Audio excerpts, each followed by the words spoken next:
So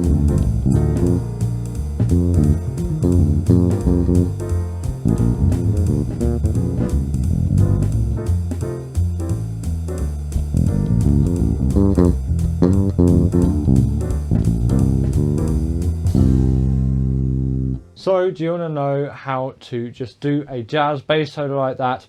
Well, if you've come in for that, then you have picked the perfect video, as I'm going to go through with you the basics, just what you need to know to become a good jazz bass improviser. This is going to go right from the easy step of your basic triads up to your chord flavors and all the chord flavors you should know.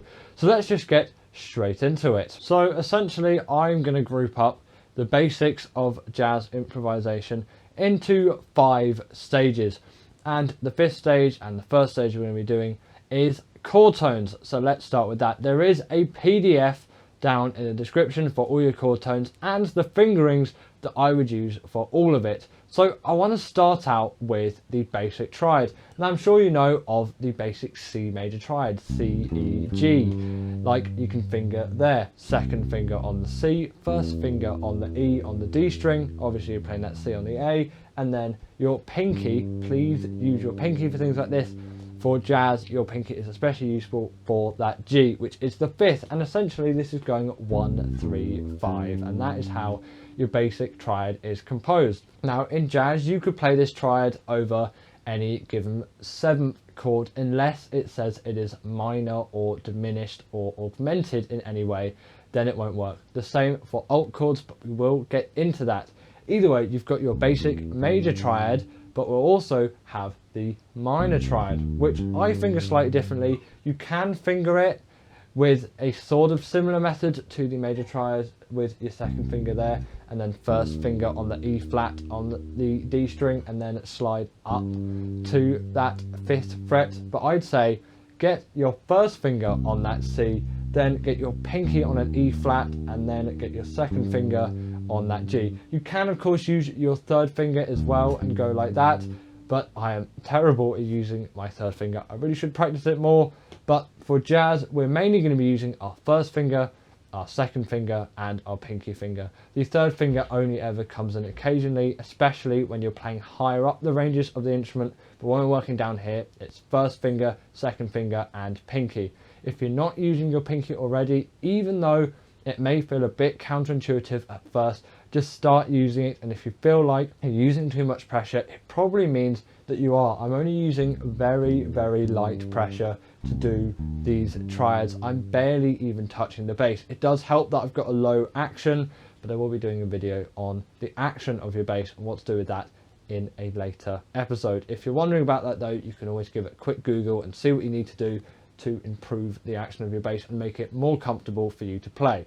So either way, we've got our major triad here, we've got our minor triad, which as you've noticed, there is now an E flat instead of an E. This is useful as it's just a flattened third essentially. That's what makes all of the chords minor. If it is a normal third, then it is major. If it is a flat third, then it is minor. Now, we've got another interesting piece of harmony here, which is diminished. You've probably come across the word before, and we're going to finger this like we'd finger a minor triad. First finger on the C, pinky on the E flat, but then second finger on the F sharp here. And this is a tritone away from our C. You can hear that sounds quite dissonant, and that is now a flat 5. So a diminished chord is 1 flat 3 flat 5. Your major is 1 3 5. Your minor is 1 flat 3 5, and your diminished is 1 flat 3 flat 5. You can see we're just flattening 1 as you go. You can think your major is no flat. In this case of C, it does change to different keys. Then you flatten your third for your minor, and then you flatten your 5th as well for your diminished. Now on top of that, we've got an augmented as well, which is a different fingering again, because it is a bit awkward to do that stretch from a C here to a G sharp, as now we're going to be sharpening that 5th. So put your pinky on the C, second finger on the E, and then first finger on that A flat, and there you go.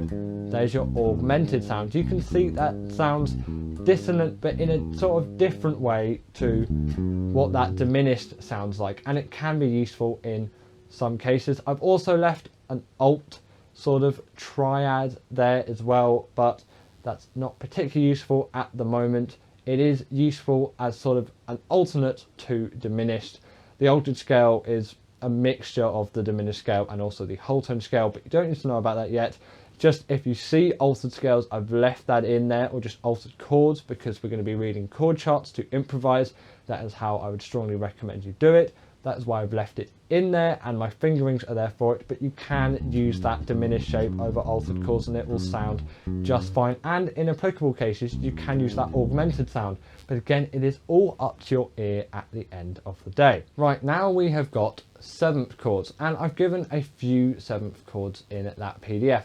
And the first one is a major 7. For all these examples, we are on C, but I must say you can move these shapes anywhere across the fretboards and they will still work. Like, for example, C sharp major 7 there. I did put the 4th in. You can put the 4th in as well. It's just one semitone away from the 3rd. I haven't put that in the PDF. The PDF is just 1, 3, 5, 7. There you go. There's your C sharp major 7.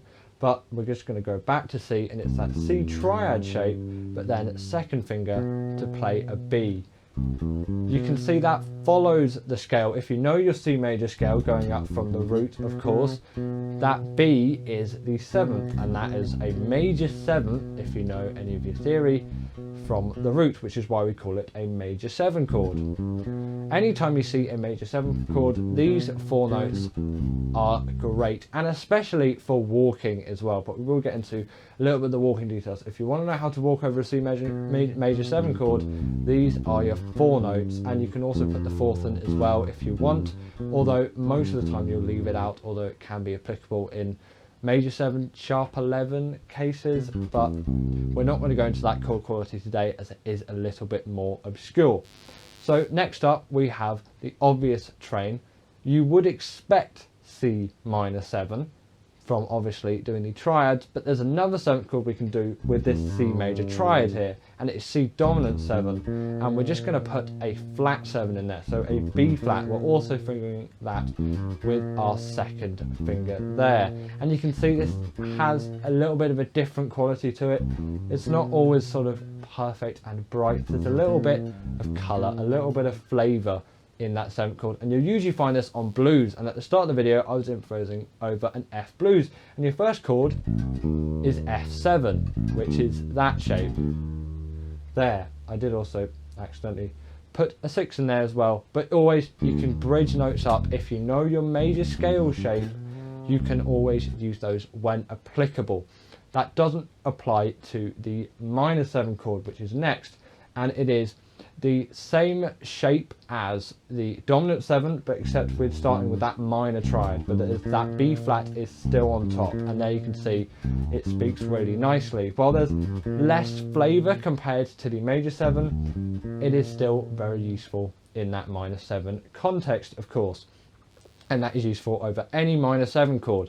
And it can be useful in a blues as well. Sometimes a nice little bit of 4 minor is just a nice thing to go over, and that is just, that's a B flat minor 7 there instead of the C minor 7, sorry, that was a C dominant 7, which is nice to do over the bridge of a blues, although it will say B flat 7, and B flat 7 speaks nicely. A B flat 7, a 4 minor if you will, that's what I'm going to call it, can be really effective, and just add a little bit of colour, because you don't always want to be playing just the notes of the chords, and that does come into our next point, but we will get into that just after we talked about diminished and half diminished, as well as minor major 7 qualities. So the diminished is your diminished triad, but there is a flat, double flat 7 in that, or a flat 7, but double flat sounds a little bit nicer, and that is an A here, which I'm fingering with my first finger, and you can see that does sound very diminished and just dissonant. The only difference between that and a half diminished is that half diminished has that 7 again instead of the flat 7. It's just a flat 7. There's your major 7, there's your flat 7, and there's your double flat 7 essentially. So diminished, it's got that double flattened 7th, or you can just call it a 6, although usually you shouldn't, but it is the same note as the tonic major 6. and then half diminished has got that flat 7. Minor major 7 is quite a simple context as well, working on that 7. You might think, well, you can't have a minor major chord. A chord has to be minor and a chord has to be major.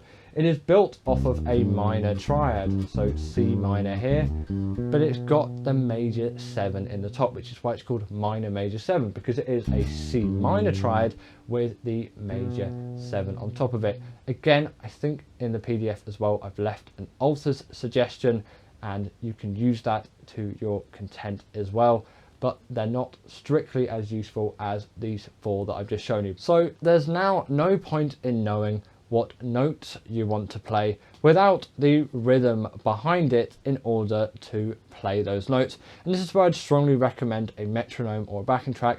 The app iReal Pro is a really good one to use here, and I do strongly recommend it. And I was using it when I was demoing this. The backing track that you heard at the start of the video was on iReal Pro, and it's just an F blues. So let me put on this F blues backing track. Let's say it's 175 BPM, and I'm just going to play the first beat of every bar. You can see F, C, F, B flat, B diminished, F, A, D, G, C, F, D, G, C. You can go through it like that. I know the backing track's still playing in the background, but if you go through it like that and just sing out, they don't necessarily have to be what the actual notes sound like on the bass, but if you say the note that you're playing and just play the first note and always play either the first beat of the bar, or when you've got 2 chords in the bar like this F blues case, I will leave sheet music for this F blues. If you just get a good backing track, or just look up F blues on YouTube even, you can start following this and go from your F to your B flat, your F, your C, F, B flat, B diminished, F7, A minor 7, D7, G7, C7, etc. And you can see all of the chord qualities that I've just talked about are in this. We have dominant 7th chords, we have minor 7th chords, and we do have a diminished 7 as well. No major 7s in this one, but that doesn't tend to be the case in the blues. So you could now piece together, now that you've got your C7 shape, you can piece together that that is going to be your F7 shape there, and then B flat 7, just a string higher, and then F7 again, C minor 7, and then you can have that F7 shape again, and it all works in context like that, and you can take it all the way through, and I would strongly recommend it. But when working on your rhythm, just say the first chord of the bar and keep working through it like that, and just see how far you can get, and make sure you're getting all the right notes. You can always slow down the tempo if you think it's too fast, and as always, if you don't know what the notes on your fretboard are, then you can always look up charts for that, and I will be doing a video soon on how to learn your fretboard, as it is a really useful skill in jazz when you'll be reading a whole lot of chord charts that look like this, and if you don't know what your notes are on the fretboard and you don't know these shapes, then there is no way of possibly being able to navigate all of it. So now that you've done your nice little exercise over just the first notes of the bar, the first chords of the bar and whatnot, it is time to take it up to the next level, and that is sort of what you'd call standard walking, and this is all how you develop the rhythm. And once you've got the chord tones just in your fingers locked in, you've got those shapes in for what you want, then boom, you are going to be able to walk. And I'm going to take this one a little bit slower than when I was playing the first note of the bar. I'm going to set my tempo here to 100 beats per minute, and feel free, if you don't want to, then simply just slow it down more if this feels too quick, and if you don't want to play along, then fine. But if you do, then I'd strongly recommend we're going to do 2 lots of the bars, and you're going to see them on screen while I'm playing along, and I'm just going to be walking to it, and you'll be able to hear what I'm doing, and I'm just going to be walking up the shapes.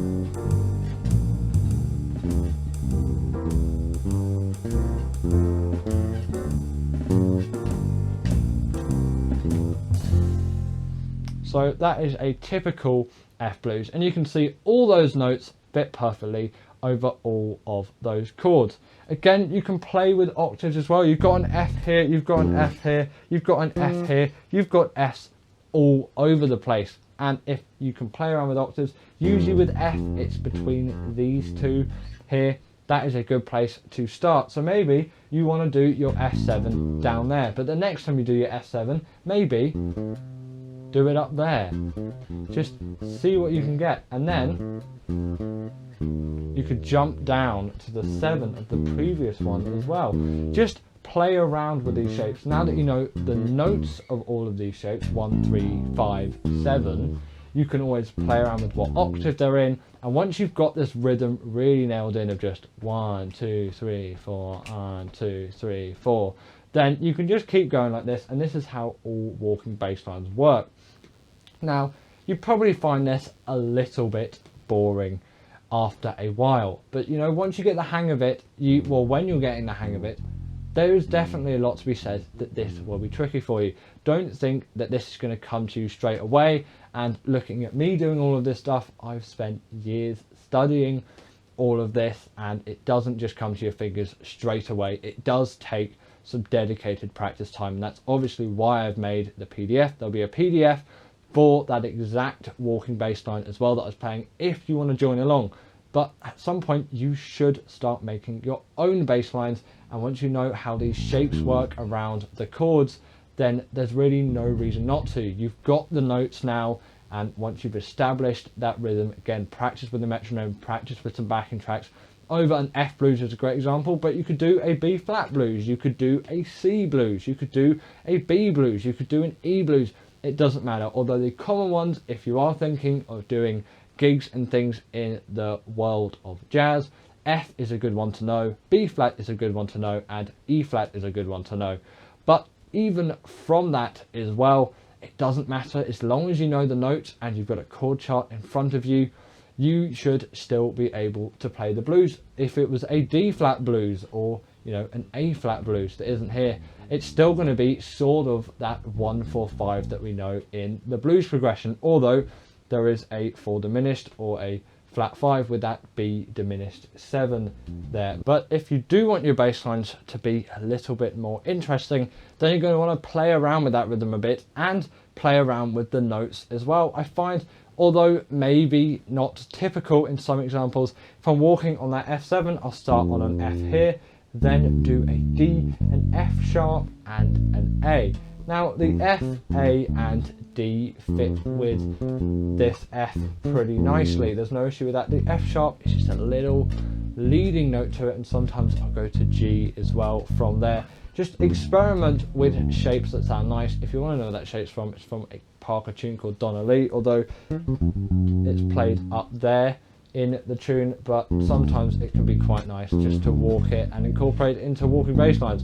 If you know some great jazz heads and there's bits of the melody that work really nicely over the chords, then steal them and incorporate them into your walking bass lines, because there's a reason why it's there. And this is working over a 7, it is over an E flat 7 because it's starting on an E flat there, and this is working over an F7 here, and I've just moved that shape around. The magic of the bass is you can move that shape around anywhere and it is always going to work regardless. There is no issues. So let me give you an example of just maybe a slightly better walking bass line over that F blues.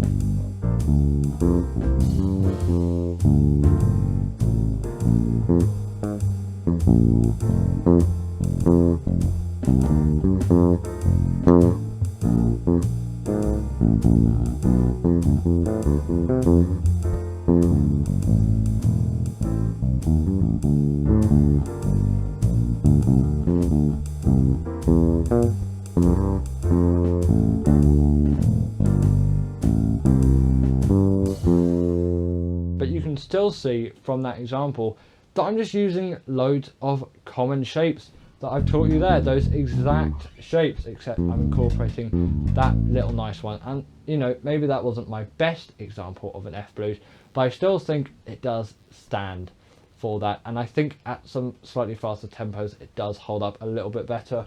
Walking quavers at 100 BPM can be a little monotonous at times. You're usually at least in the 140 range when you're doing jazz tunes. It depends, but also it really depends on the feel as well. Not every tune it wants you to be walking all over it. My Little Suede Shoes is a great example where, you know, just the F, the B flat, the E flat is great, and just some little just hitting of the strings around that and some good feel is just great for that tune. And then when it goes,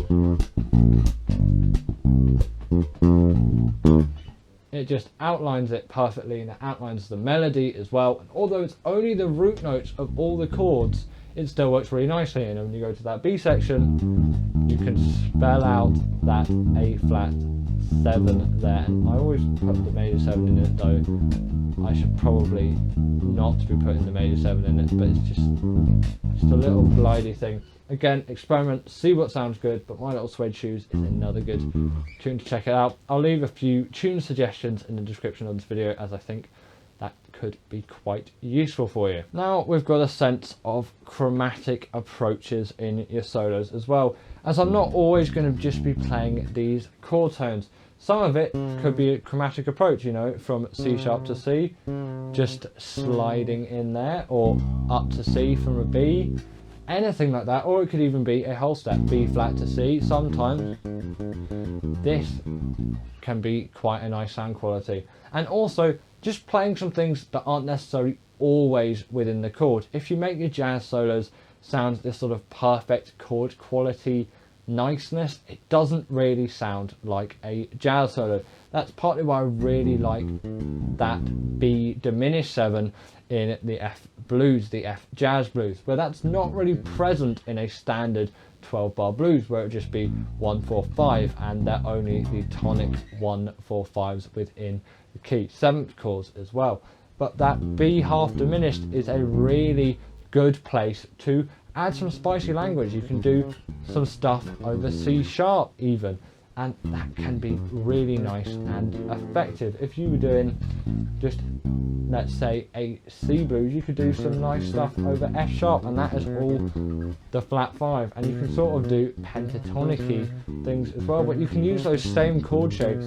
So here I could put just an F sharp 7 over that F sharp half diminished if you wanted, because a little bit of clash if you put the natural 5 in where there's a flat 5 can be quite nice. But if you do pronounce that flat 5 as well, that's quite nice. And you can always put the flat 7 in it as well, and that is going to work nicely on top of all of that too. So there's a lot you can do with all of your chords, and just adding maybe a little bit of chromatic approach, and just thinking, I don't strictly have to play all these. In the beginning, keep to your 4 notes for each chord.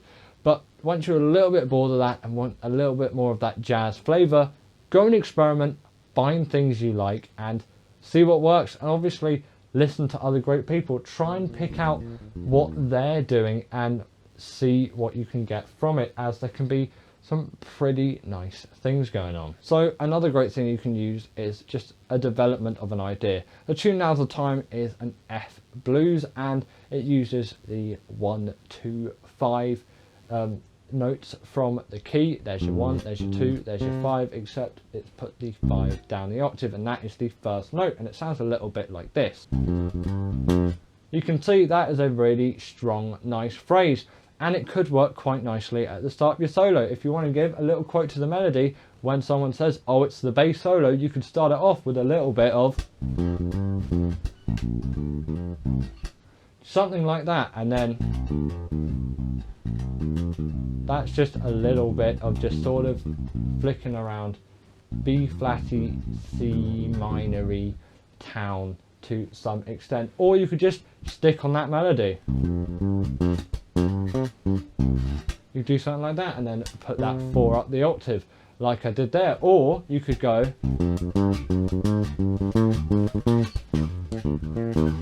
and I was just moving that shape up a semitone, and that can sound quite nice. And I was going to an E flat there, which sits a little bit nicer over that B flat 7 instead of staying on that C, because then it's a little bit minory, but again, that minor 4 sound is really nice. And you can develop an idea like that. But let's not take the melody for an example, although that is a really good place to start. You should be learning some melodies of some basic blues tunes. Now's the time. It's a great one to start with. I'll leave a chart for that in the description. You can have the music for it too. But let's say we're going to develop an idea like this. Right, it's just 1, 4, 5, and then a little, just the third in there, leading to the fourth. It's sort of chromatic, it's a chromatic approach, but they're all chord tones, and then back to that 5. Sits really nicely over a B flat 7 chord. Right, perfect, works great. But if we want to develop that idea, we could change the rhythm a little bit. No, just a little bit of something there, and that is developing that idea on. And then we could just, you know, mess around with it a bit and start with a note up the octave and still play around with that rhythm, but then eventually come back to what we originally started with. And that is a nice way to do things as well. You can also just transpose. Look, now that's a B7, now that's a C7, now it's a C sharp 7, or you could go up in a fourth, or you could go down a fourth. Right, that's great. If you start on an F and then, great way of moving that from the F7 to the B flat 7. That is a great way. If you move some shapes around, if you've got a chord that works really nicely, let's say on a G minor, right? Just a little shape like that. If you use notes within the chord, it will sound great. And let's say we want to move that to A minor. Right, works perfectly, same shape, just move it around the fretboard. The bass really is magically amazing when it comes to things like this. As horn players, including myself, as I am also a horn player, it really is just annoying having to transpose things in cases, and on a bass you have it so much easier, so really do take advantage of all of that. So the final thing really to talk about, this is tip number 5, is just all of your little effects. It's fine going around playing all the right notes, getting some good rhythm, and then doing some little things that are just a little bit off. But I think as well, on top of all of that, it is great to have some effects, and even a slide, right? That's an effect. Slides, you know, they're quite simple to do in the grand scheme of things, but they can sound really nice. Or some harmonics. If you don't know, some good harmonics to start with are all on the 4th fret. If you go quite close to your bridge with this hand here and pluck hard, they will come out nicely. But you can also do stuff on your 3rd fret. 12th fret is the easiest one to start with, although they don't sound great as harmonics. 9th fret is the same as your 4th fret pretty much, and 7th fret got some good ones. 5th fret as well. Obviously I don't have frets, I'm on a fretless bass.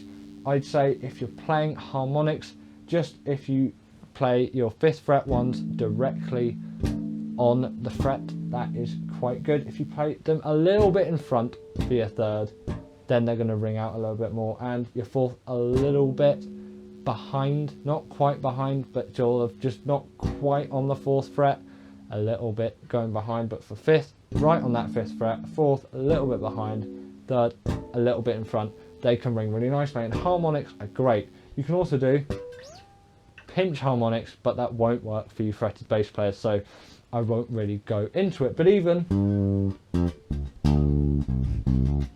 any sort of bend like that is great. I don't really tend to bend as I play, but it can be something. If you think it sounds cool, then you might as well go out, try it, and see what works for you really. Bends can sound really cool, especially over what we're doing at the moment, which is an F blues. It does sound pretty bluesy to have some bends. You look at someone like BB King and they're doing it all over the place. Maybe a little bit too much for my liking, but no disrespect to BB King because he was a great blues player. This is a little bit more of a jazz blues as well. So just before I play you a little solo, just to see what you've learned in this video and a solo that you can create from all the tips in this video, just 5 little basic tips. So tip number 5 is just don't overplay. If you're overplaying all over the place on a ballad or a little bit of a blues, it doesn't really sit right, and it makes you feel like, or makes other people think, that you're not really listening to the music. And as always, listen to everyone else and really gauge what the feeling is. If we just put all of the energy possible into playing music all the time, it wouldn't be as fun and enjoyable. There's some times where if you play just some nice, good, simple lines that sound good, that are just low effort and always work, there's just something great about that style of playing, and I think it really does work well. Either way, so you can get those basic shapes going on your blues, and there's nothing more you really have to do than that. Don't feel like you have to do loads of fast funk lines. It isn't a tune that suits it. On ballads, this could be awful with people overplaying, and you really stick to the simple stuff if you don't firstly have the confidence and the knowledge, or let's say you don't have the skill, in your opinion, to do all of that. Now, as always, you should aim for as high as you possibly can. There's no point in saying, oh no, I can't do this, unless you're in a gig situation and it's like, actually I can't solo on this tune, so don't make me solo on this tune. It's not a tune I like solo on. But there's always room for trying. At jam sessions, there is a lot of great you can do there, and that is where I've got my start in doing things like this. Jam sessions are a great way to play around with things and potentially do some things that are a little bit more riskier than on actual gig. But in the practice room, anything goes. See what happens. But if you feel as if you're overplaying, or just every solo you play sounds exactly the same, then it could be this reason, and you've just got to think of that feel. Another good thing is quote the melody. Like I said earlier, now's the time. So really simple little phrase, and on any F blues, especially if other people know the tune, they're gonna like that you know that little phrase. Or the little Jacko chord as well. That is a good one to know from Portrait of Tracy, and is a great thing as well. But on top of all of this, just learn some jazz heads. Download the bass reel book, because some bass clef reading will be good for you as well, and just start going through it and learn some tunes, or pick them out by ear if you want as well. And if you can't read sheet music, you can probably find tab for it somewhere, or you can put it into some notation software and convert it over to tab if need be. But you should definitely start reading some bass clef if you haven't started already for your jazz stuff, because all of the jazz melodies, really, no one's particularly writing them in tab. Well, tab can be useful for showing suggested fingerings. It's good if you have the sheet music, so then you can suggest what are some good fingerings for you, and then you can really work out how you navigate that fretboard properly. As always, tip number 3, maintain a good tone. There's no point being sloppy when soloing. If it's a quick tune, play some half-time, simple, clean lines that can suit really nicely over what you're playing, instead of just scrambling through it with rubbish tone.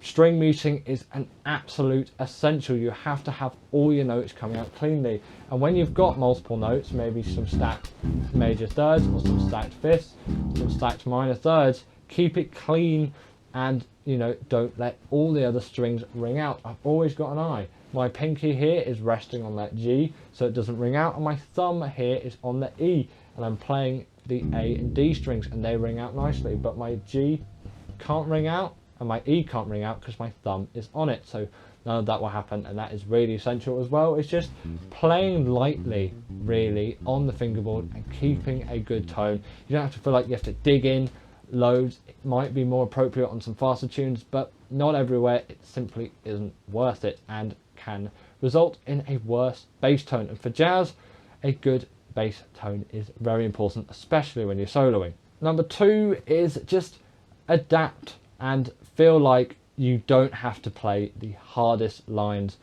all of the time, and it sort of does result back to don't overplay. Don't feel like you have to play the hardest stuff everywhere. The most hard, or let's say impressive stuff, is not always actually the most impressive stuff. Some nice, simple, well-crafted lines that are very melodic and sound great really do work well and can certainly impress your fellow other musicians.